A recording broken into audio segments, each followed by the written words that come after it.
அன்பார்ந்த உழைக்கும் மக்களே, மீண்டும் திரும்புகிறது வரலாறு. மீண்டும் நுழைகிறது கிழக்கிந்திய கம்பெனி. சூரியன் மறையாத சாம்ராஜ்யம் என்று மார்தட்டிய மாட்சிமை தங்கிய பிரிட்டிஷ் அரியணை இன்று அருங்காட்சியகத்தில். உலகை ஒரே குடையின் கீழ் ஆளப் பிறந்த ஆரிய இனம் என்று கொக்கரித்த ஹிட்லரின் கனவு வரலாற்றின் குப்பை தொட்டியில். கிளைவ் இல்லை, விக்டோரியா மகாராணி இல்லை, ஹிட்லர் இல்லை, முசோலினி இல்லை. அவர்களுடைய வாரிசுகள் இருக்கிறார்கள், வேறு பெயர்களில். ஆனால் அதே கனவுடன், உலக மகா சாம்ராஜ்ய கனவுடன்.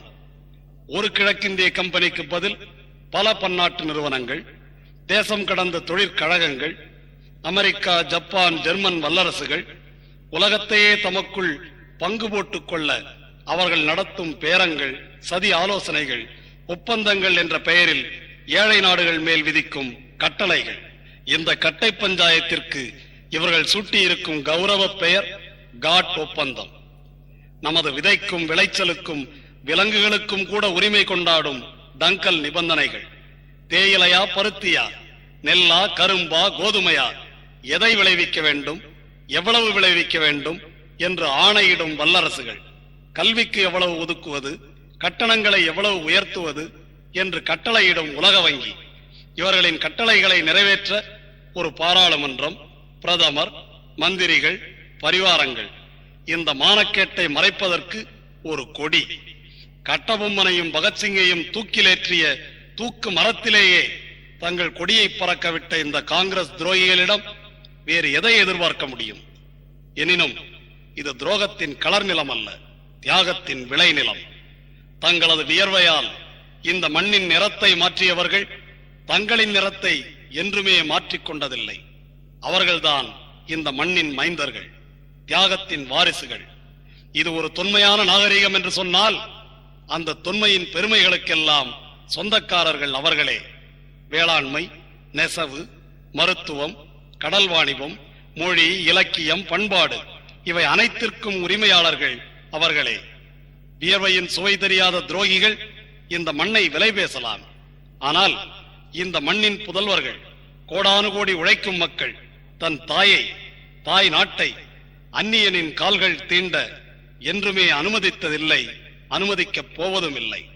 ஏனென்றால் அவர்களது பிறப்பும் வளர்ப்பும், மகிழ்ச்சியும் துயரமும், வாழ்வும் சாவும் எல்லாமே இந்த மண்ணில்தான். இந்த மண்ணின் ஒவ்வொரு துகளிலும், நீரின் ஒவ்வொரு துளியிலும், கதிரின் ஒவ்வொரு மணியிலும், காற்றின் ஒவ்வொரு அசைவிலும் கலந்திருக்கிறது அவர்களது உயிர், கலந்திருக்கிறது அவர்களது உழைப்பு. இது அவர்களது மரபு, நமது மரபு.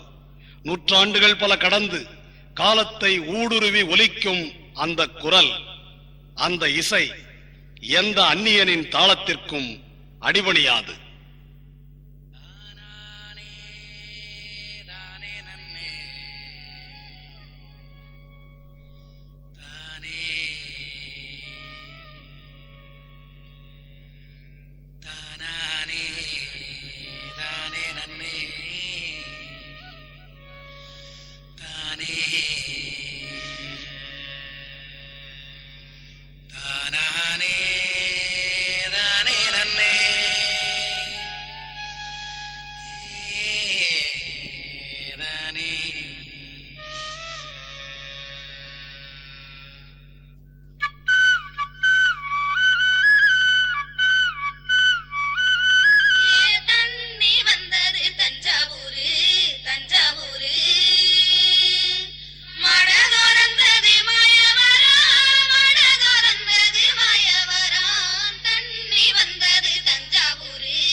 மக்கள் கலை இலக்கிய கழகத்தின் 4வது பாடல் ஒலிப்பேழை அடிமை சாசனம்.